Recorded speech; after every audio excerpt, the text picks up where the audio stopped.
It's a vine la liswa Krista mingin si may kabuka teo. Vina kan in kom na kaldam tu chu. Chan tuatan tlangwal la lompuya hautnar. Special item peturin pi Betsy la rinsangi. Tin kan thusil tu evangelist upa la shiat puya chong thu ania. Ani hi camp speaker at tepokan manto in shiat ka ania. Ole pathian thu ilo chiarang u chanchin tha mathaya jiak bungruk chang samthum pakhata tanga samthum pali mathaya bungruk samthum pakhata tanga samthum pali enge kan eyang emo enge kan inang emo eng sinin nge kan omang ti emo lukham su zentel ten chung zong zong chu anjong thinani chung zong zong chu in mamoti in paw vanamin a shereng ani aram le a fel na chu zong phasa jok ro chu ti chuan chung zong zong chu a pek bel cha don che unia chu ti chuan atu katan lungkham su atuk chuan amatan alungkham chop don sia nikhatatan nikhat shom chu atokani aram le a fel na chu zong phasa jok ro I chung trying u Ola pa kan pathian du tak nangin ima a nang ma chi baibuk turin min shwai le awangin kan loma kan khom nangin min ampuila abula tanga atop thlangin min shwaila he kan khom na hi nang ma a po chak na thar kan huna ani the na turin nangin mal samang che chung chu kan lal pai so Krista mingin kan dile amen tu na kan chan tu loco to ila tangwal lal ompuya hautnar ilo so mang u pathian tu ngai thang sam za som thum palina chang khada tangin ngai te u lalpa chea lo lalpa ina zana ding thin zong zong te u lalpa chu fakru in kut te chu mun thiang lim lama pharula lalpa chu fakru lalpan zai ona tangin mal som che ro se leile van siam tu ngai chuanithling ni se pathian hena kuin tong tryang lalpa Venia choni thiang him te dam taka nang mi shwa thlen le ta ka wai lom thu kan shil chia vena nang ma bia khon hun te nang le the tura hun tha tak mai te mi pek le wang pon hena lom thu kan shil che pa ve gen khom program te ku ta karong kol tira an hun mang tu tur po ani bo se ne te nang mal lo som la he in khom lo chim tu te zong zong tan thok na kan char thau the turin imal som na kan on di le kan hun man tu zong zong ku ta karon la ne iso kista ngin kan di le amen Ole special item nei turin pi Betsy la rinsangi ilo so mang u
Oh, min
Tuna chuan kan thusil tu lo ko to ila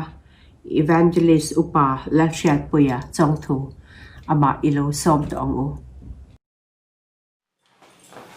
Vina hian Bangalore Mizo Christian Fellowship chung ko tele Vina in common chim tu zong zong te in zawa in Isu Christa min chi bai ka muk sewa e Vina hian in kan online in khoma thu sei tu ren kan shoi tu ten min ron som ve a online in khom hun ngam chen atanga kan nei to china khanin avai vai chonin chim vek thelo mai la ke poin a chang chang chuanin ka lo chim ve china heng lai Mizoram suma po in khom te thelo wangin ka mai hiwang ren khop maya anuam in lo thak le in ka shea voina kan shoi tu te na helaya hun mang ve tura min han som ve po hi ka lom ang ren khop maya penikuma camping kan nei ho to hun lari lo viau ma sela pathianin Bangalore Mizo ten and hianin BMCF ten and hianin kong thui takin tharawa min sui zong ve nin ka hria contact engengmote ti kan san sin te kain chil to na voin thlengin khom lai tanga kan nau te ho Mizoram an ron ho don te po khanin video an WhatsApp an kan lo en ve thei to pin trong chai na kan lo chang ve helaya engma boi pui ngai lova Bangalore big chan chin duam lo te nei lova kan han ron thleng thei te kha kan lo in ti thei vein kan lo lim pa chu tiang khop chuan in ke in ti nei tu ve man ti te ka rel ro ke in nei to Bangalore Resort Christian Fellowship ten and hianin pathian in thlarau lama thu takin min sui zom nin ka hria lu ka te a lom min ka hria tin helai rom kan bol khulai rom kan bol ho nuwa po voi tam tak min tong chai pui chin tu te in ni wang po in voina hianin in he na po lom thu sei na rem sang tan kan mang du bok ka ni voin kan online in khama hian thu sei tur karil ruwa in engamo oma amara chu kan thu sei tu te nan sei to dan te ka ngai tua an mun man chen dan te ka lo chut ve ri lu tu khan sei chi tura po ka ngai lo wa voina kan thu pui atan chuanin fakna thil ti theina ti ka hang do na tun lai kan bo ro le kan din hun ne chun awan in tu lo em ve o ti po kan rel ruwa chun om de mai theya pathian fak le choi moya ai khom te zai te lam te thei lo la taka fakna thil ti theina ti thu pui ta na han man dai mai chu ai in tu lo viu te point kan che mai theya ni ma se la he hun ka man do na ka rel ruwa lian ve be le pathian in min pe ani ve mia wa wangin voina hian fakna thil ti theina ti thu pui mangin pathian thu cha toi te in kan ngai tha do na ni pathian thu thiang nim ingai than u Psalm number zale pathumna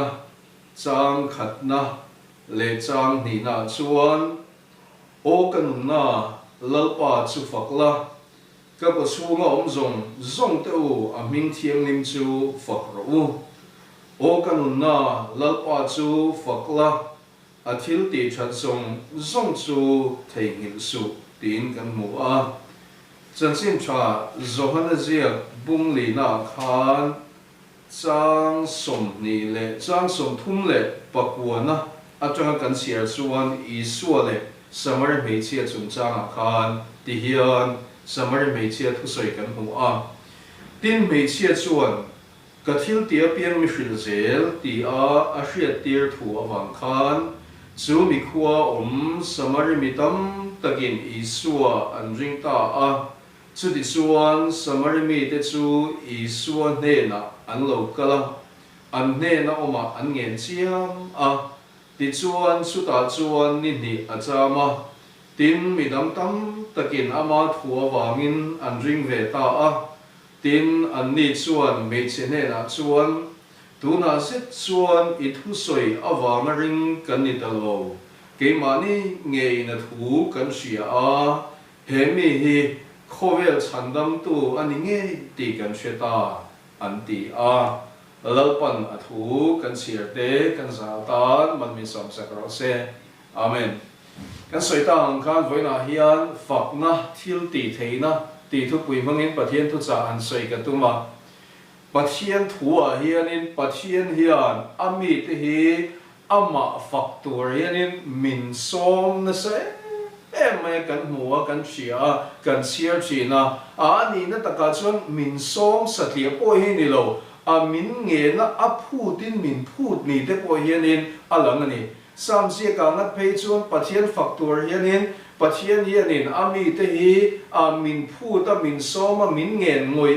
ngoi mai chanem hi min ngai em mai enga tinge niango ti hi ka lai to china kan pathian hian enga tinge fakhia du em le alom em le ti te hi a chang chuan ka ngai to china pathian le mihring kan in an ve na lai tak te po pakhata chuan ani ve don te po in ka hria fak kan lo em ni ve tur hi ni a mihring po hian fak hi kan lo ma fak ni hin nuam kan ti a chu tiang de su kan pathian po hi ni ve nia fak ni hin nuam a ti a fak ni hi alom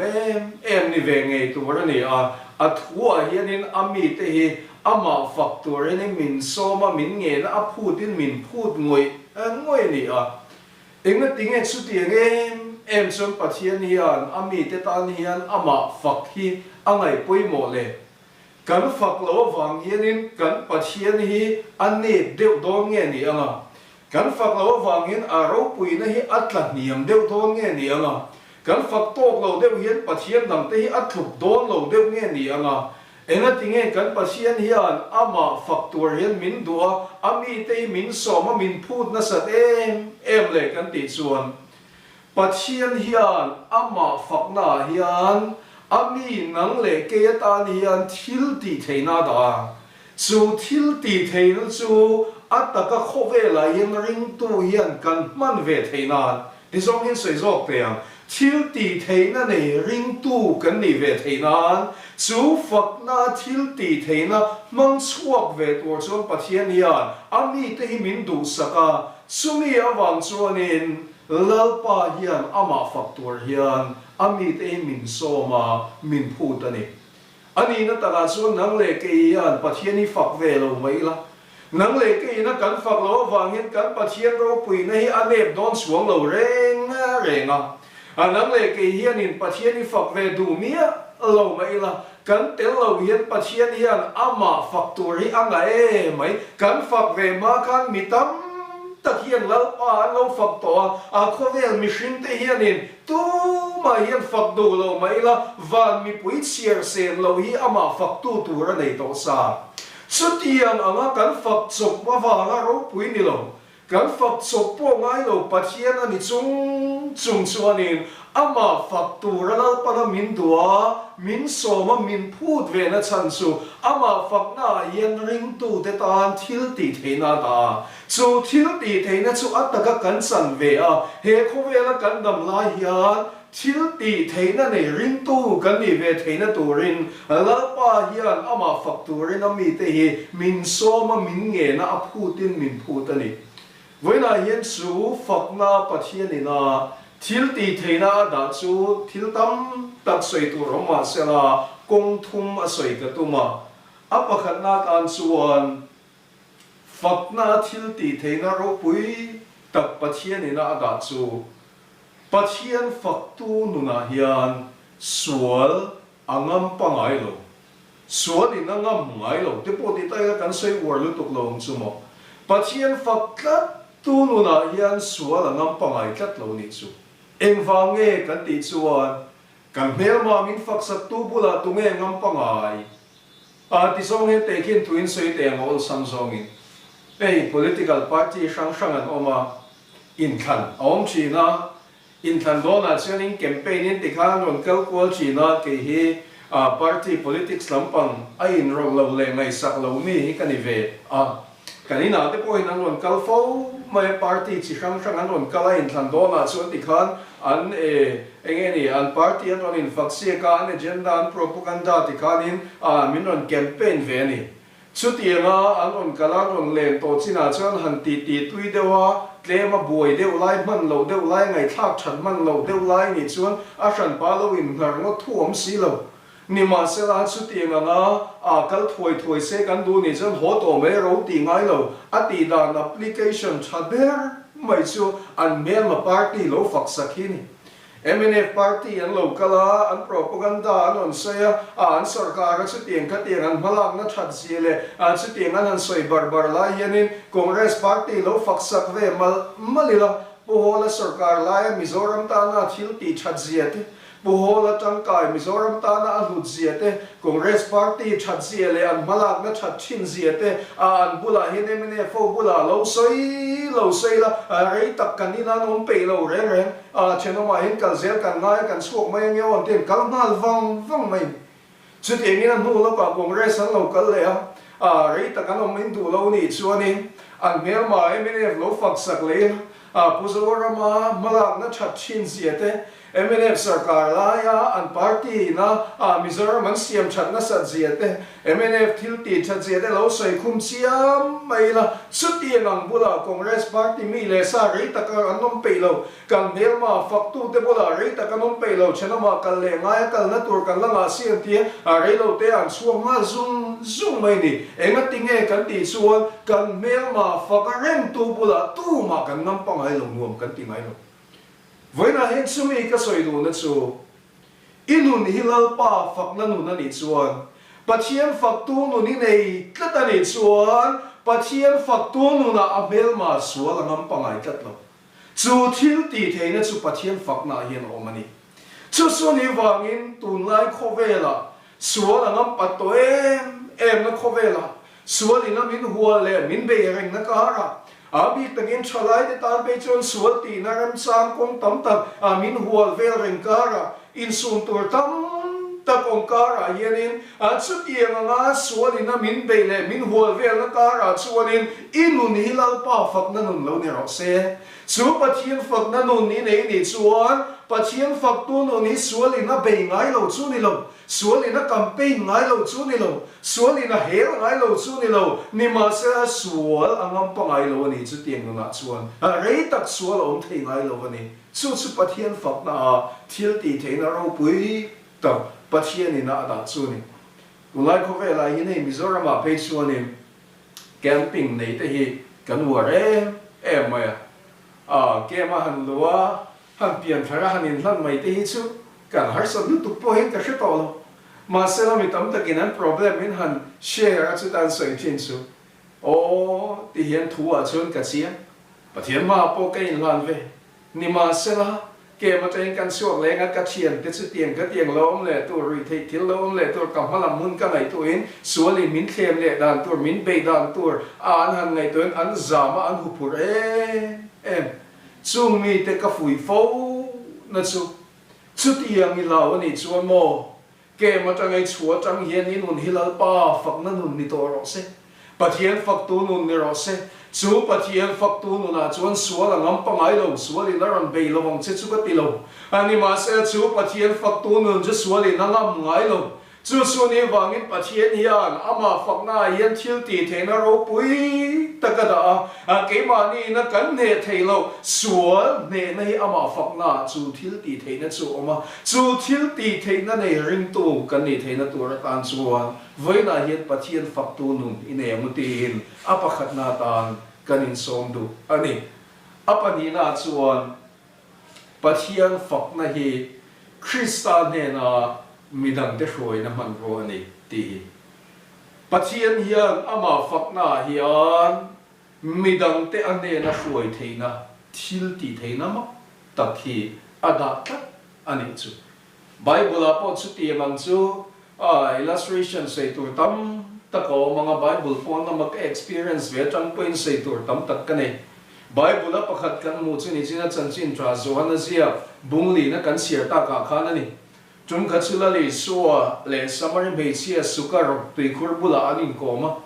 ta sun la le suwa ni pasal va ko te le atia chunu chuan pasal ka nei hlei nem tin a changa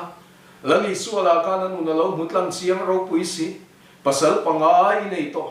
ni ma sala tu na mi hi pasal ani lo reng ani pasal panga nei to ni chuan he mei chia hi mei chia na sa tak le mei che lep chia tak mei che le tak ani ve ang ti kha a chiang reng mai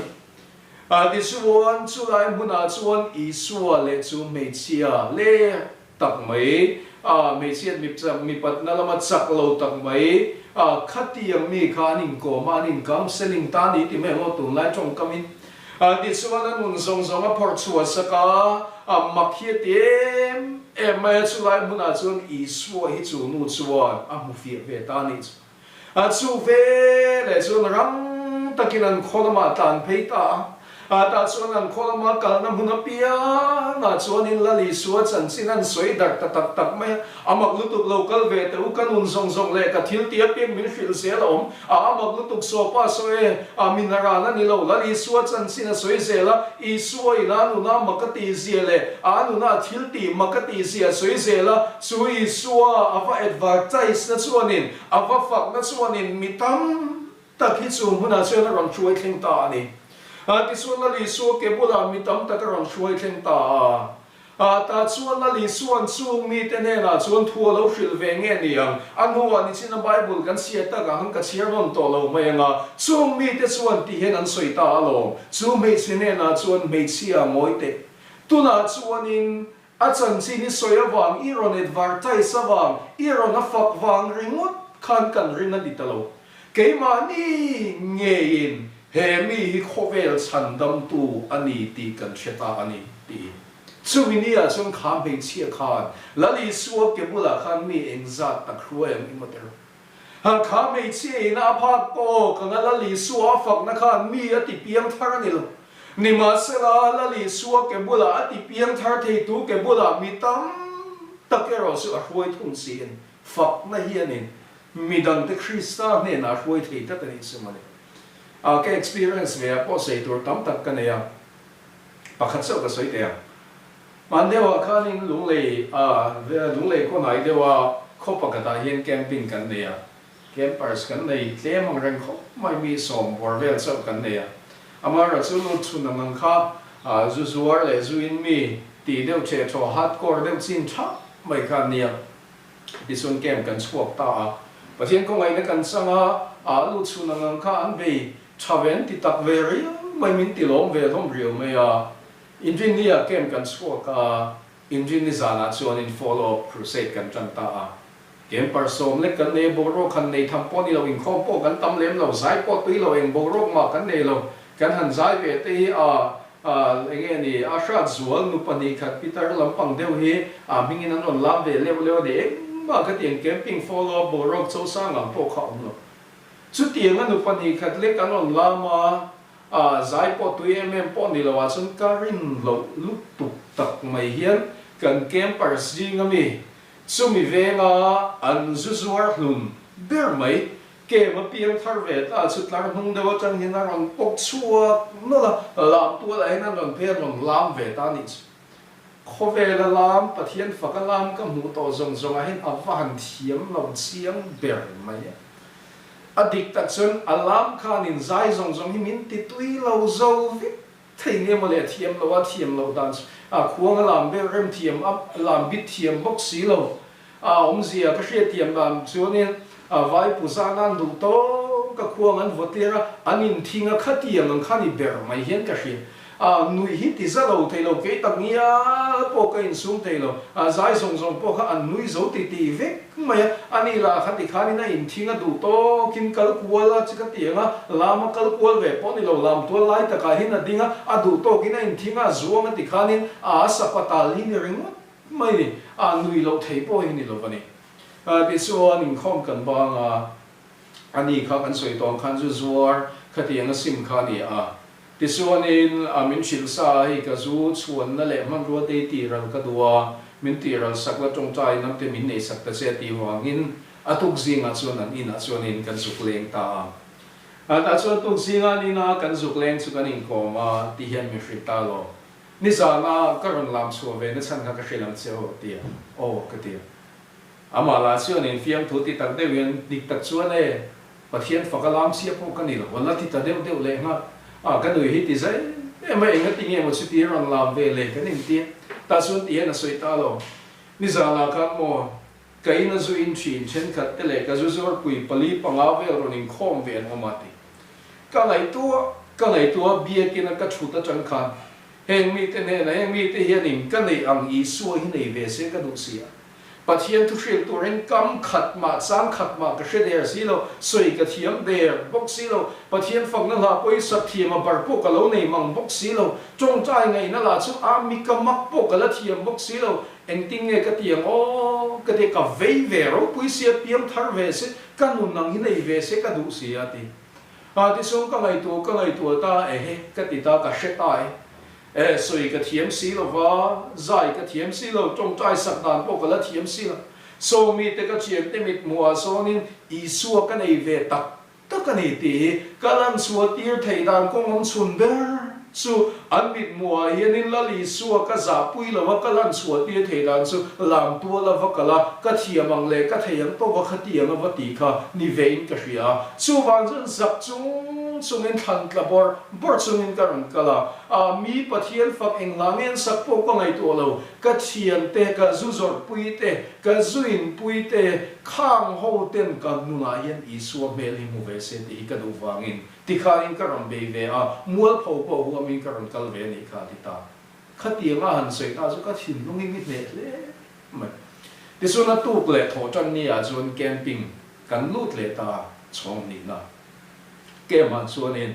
mi songa som ru ve lai angam lut ta chu ta chuanin a chian te soi ho khami ve nga a zu zor pui te ai na zuin chi no te som ai tam ma hi angam lut ta te suan zana counseling class kanan nia counselor tenan han zot poldan dana enga tinge ke mai lo lu ve i chung te nan ron nor lui chenge chu tiang te tiang nge nang man tui hal nei nei nge ai chian te nan ron som chenge nga tinge wa nga lo lu nge ni i pian thar te me nge din hunan hanin zot ta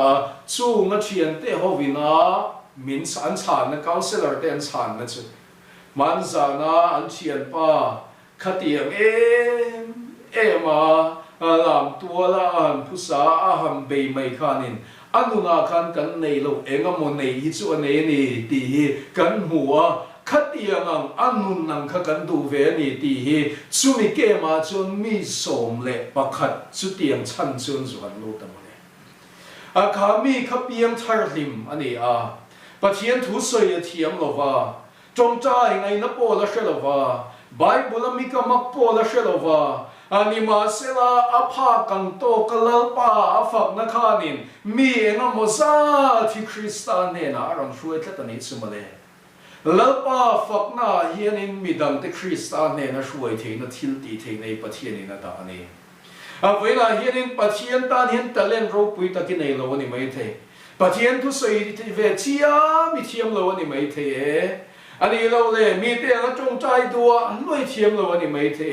anh lâu lệ bắt hiện thu te po mi te anga ti ti a trong kam le khatiang nei chi ni lo ni me te ma se inu ni lal pa fak na nun ni ro se chu su mi te nan mu anga chu nun su mi te nan i ta chu nun chuan in mi te hianin Krista pan du na thin lunga pe chi na ni chuna chuan in ke ni na kan ti ve angai lo ama fak na hin chu thil ti theina chu lal pan mi dang te ane na hruai theinai alo da chu ti na Christian ne na midang te hruai tur suanin lalpa fak na nun hi lo ne an che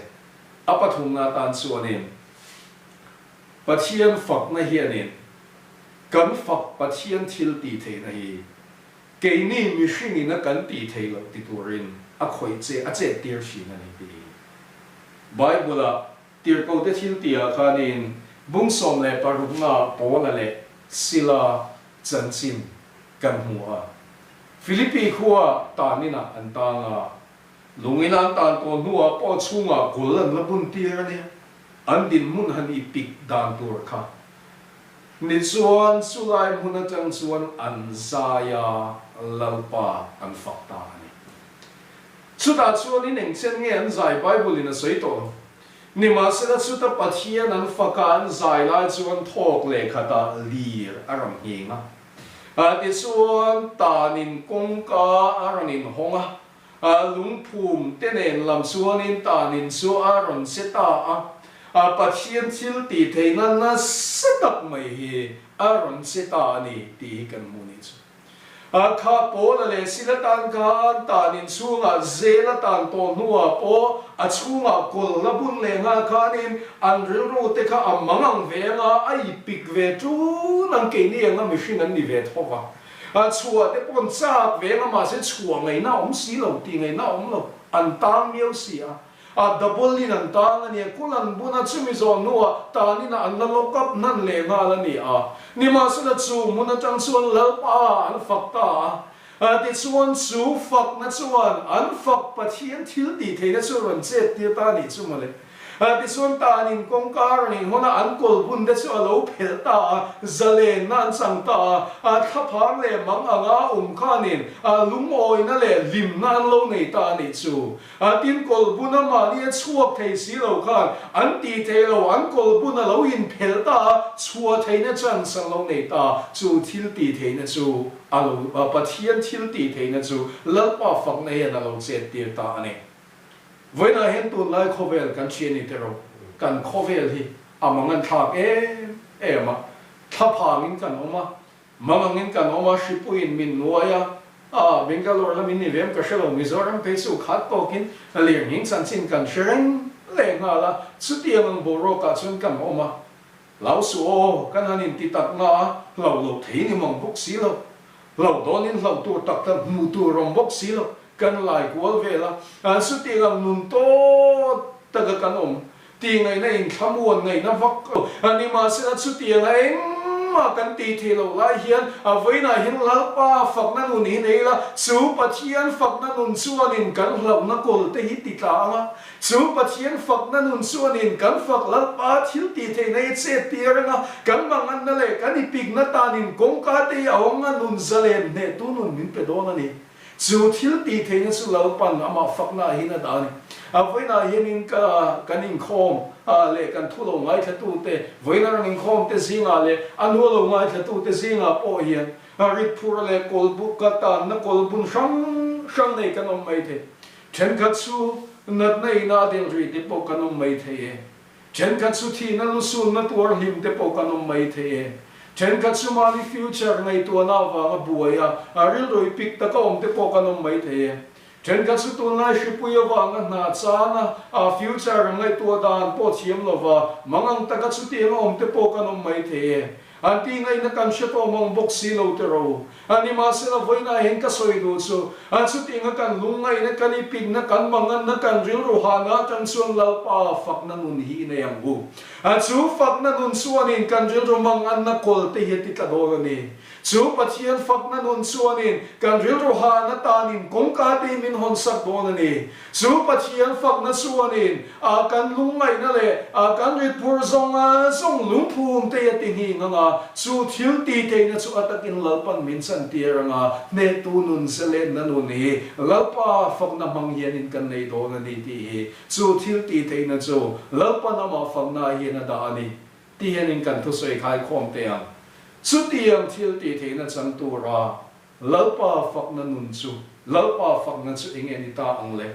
kan soi tong khan ni le chu thil ti te na chang tu chu pathian an fak tu ring kan in khom thei chuang bok si lova han sai ngai na va kom si lova han lam dual na chi ni mong bok si lova eng tin nge pathian kan fak thei ta kang le chen khat chuanin kapula pen an sai chin pathian fak le to hi ka wan cha kem te hin ti le mai chin enge pathian fak na yin kan ngai ang bia ken lam dual hi man pathian fak na nia kan ngai ber le ti te ka ngai to chin sam ziet tu chuanin sam za le pathum na kan sia ta ka kha kanun na lalpa chu fakla ka ko chunga om zong te wa ming thiang lim su fakang se o ka ko chunga om zong te o ti mi zo jong bible kan hu ta na ni tak na sap chunga le lin pakat version pakata sun all that is within me keima om zong te o với là hiện sự thiếu tỷ thế na chẳng tuổi chuan in nia dài tế thu soi tế làm tế và thiên phật na chỉ khát chu ni mà sẽ là chu ai ril lệ râu bùi zo và thiên phật na thiếu tỷ thế na chẳng tuổi chuan làm lệ dài mấy ni lo he nun hiền lỡ pa phật kanga he nun na om song chế zia hoi her trong cam chua chế dan anung chang angai tu na song hiền lỡ pa phật kamai ni chu su pathian phak na chu ni zai te lam te chu form chi khat ve chawani ani ma se la pathian thil ti the na che ti taka chu ti anga lalpa kan phak thei lalpa phak tur chuanin lalpa pathian thuin na min du na le min be sei na chu he kanun le keima om song ka ko chunga om zong ti piala ma hian kan nuna om zong ka chizia te ka nung chang te ka hoi her te ka in sei na te ka kut le ke ka vai alo pa fak na chuan in pathian thil ti the ne a che tir thin ani su tiang a thil ti the na ne a ring tu he khovel ai kan ni the na tur tan suan he khovel hun le hun mor to ta ka hianin kan soi tong khanin khovela mangan na le lungai na tam tak hripuin min hual vela cha min hual vela lir ngin san chin kan thria chu ti nga thapa na kanom lai chuanin chu kan mangan na kol te su lalpan min ti tlak sakadua chu ti nga kan lungai na le kan hlo na tanin kongka ti lalpan min hon sakadua tin tun lai khovel tharabu te christian he na hruai har sa em to direct evangelism point pe te to lo so social distancing kovela kanum to lai hianin lalpan ne na midang te kan shuai te na turat anian ama fak na mga lalpan midang te he na shuai adwa tin tu ngai kovel sual ngam patto na sualina min bual na sualina min hual vel na kovela sualina kongshang shanga min be na kovela hian sualina an ne lo le sualina angam lo nun lalpan min pe kadwa sung zong song nun kan nei te na turatan suan o kanun na lalpa su fakla keima zong teu a min thiam nim su fakam cheu tin pathian thu hian voina hian min som thar le ani lalpa na thu kan za ta man min som sakro se amen lalpan trong trai na min zetir angin kan zavain ilo trong trai ro lang u kan pa vanami iming zom ro se iram lo thleng ro se idu zong vanan ti angin leya min ti ro se ni tin kan e khopin zomin peng che kan chunga thil ti swal tu te kan ngai dam angin nang poin kan thil ti swal ngai dam mang che swal tu ra hem na min hrai tlu chuang che mi swal ka chuan min sandam zo kang che ram te thil ti theina te ro pui te chatuan ni ta ni sia amen